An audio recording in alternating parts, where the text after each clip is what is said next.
Zippitus says they do realize fascism is and evolved from a form of socialism. Do they realize? I think he's asking. The reason why we think it is right is communists 70 years ago made them right on the compass test. Yeah, right. So a lot of people don't understand the origins. This actually relates back to the origins of Antifa, right?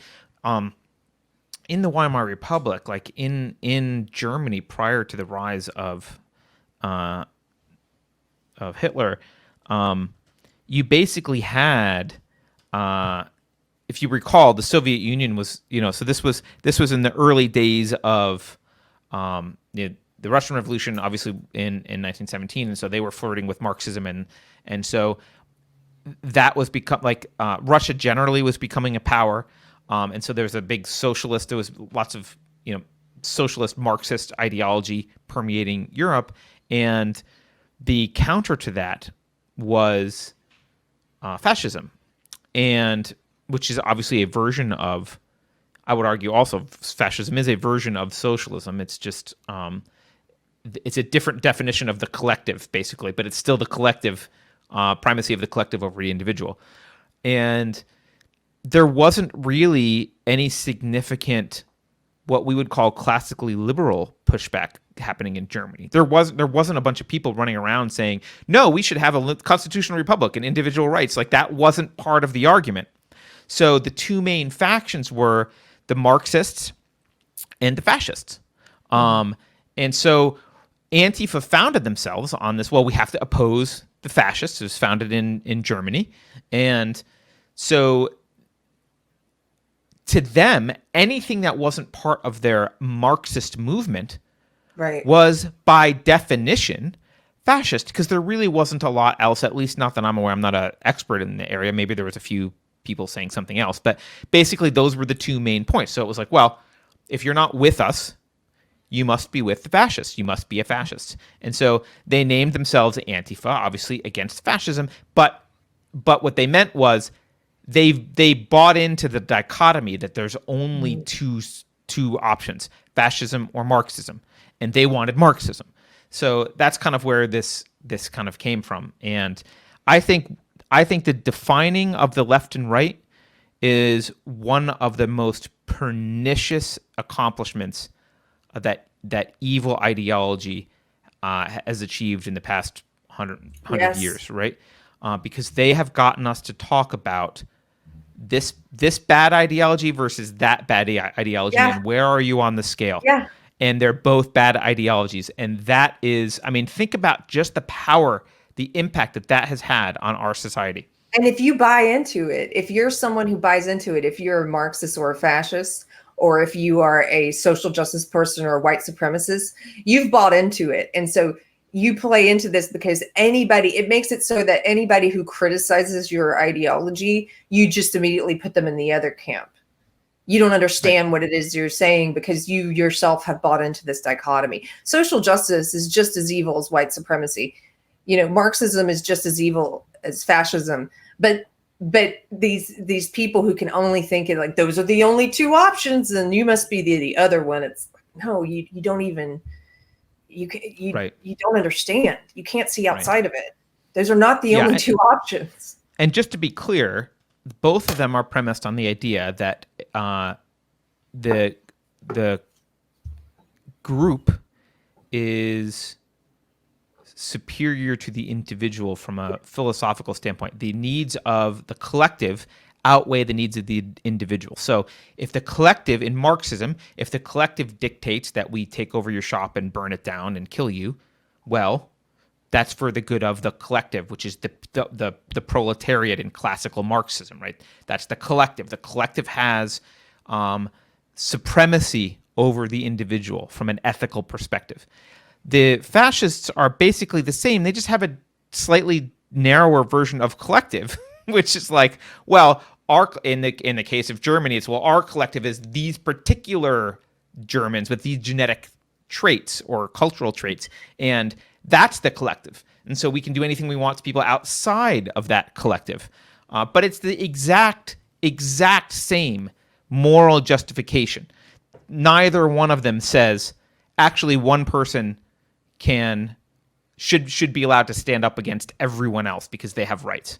The rights of one person outweigh everyone, and that's uniquely Western. It's unique to liberal, classically liberal ideology and America.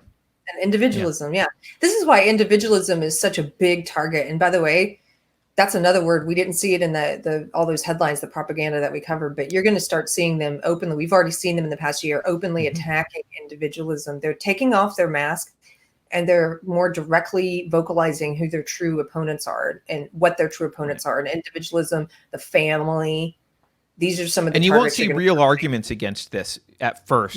Yeah. I mean, there aren't defensible arguments, but I haven't even seen attempts at real arguments against it. What they'll do is they'll just paint it with some bad words. They'll do individualism equals white supremacy. Okay. They'll do exactly what we saw in the propaganda. Individualism is white supremacy. Anything they want to attack, they'll just put it behind this boogeyman that they've now convinced you is a huge threat and is out there, right?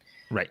Which, by the way, they are growing. They are actually actively increasing the numbers of white supremacists. They are growing that boogeyman. Sure, because they've done exactly what Antifa has historically done, which is they've defined only two options. There is only collectivism. There's our collectivism and the other kind. Yeah, and that's it. That's it. That's what they've. But you must. That's their definition. You must choose collectivism. Right. Just choose this flavor or that. But you must choose racism, but you just choose the flavor that calls itself anti-racism or the flavor that's race. Like it's the same thing. They're offering you nothing that's new, and nothing that's an antidote.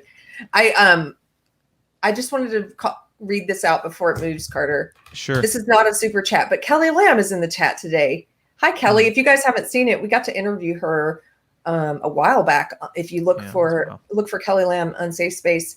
She is also a former social justice warrior. And anyway, she does music as well. She says, I offer my musical and parody writing services for your theme song for the retreat. We should take you up on this. Thank you. I just one more point about individualism. Yeah. Individualism, philosophically, individualism is actually their primary target. It is not other forms of collectivism. They might want you to think that they're against white supremacy. White supremacy is a red herring. They are against individualism because white supremacy can't beat Marxism because everyone knows it's bad. Everyone knows it's ridiculous. It is marginalized. Culturally, it's marginalized. Some people will succumb to it. I get it. But generally, it's a very easy boogeyman to beat. The hard thing to beat, the hard ideology to conquer is individualism because it's right. That's right. So they don't have arguments against individualism, which is why they don't generally attack it head on with arguments and haven't historically. They always have attacked something else. And now that they think that they've painted America with this, white supremacist patina, they've said that history of America is all white supremacist. They're going to loop individualism in that and try and play a guilt by association party game so they don't have to actually stand up and argue against individualism because they can't. They can't. That's the enemy is individualism. It's the most powerful weapon that we have against them. It's what Martin Luther King preached. And by the way, speaking of, it's Martin Luther King Day, and you will notice today, I didn't pull these beforehand, but if it's like last year, you're going to notice social justice Marxists who are trying to, much like they try and change what Orwellian means, and they try anything that's effective against them.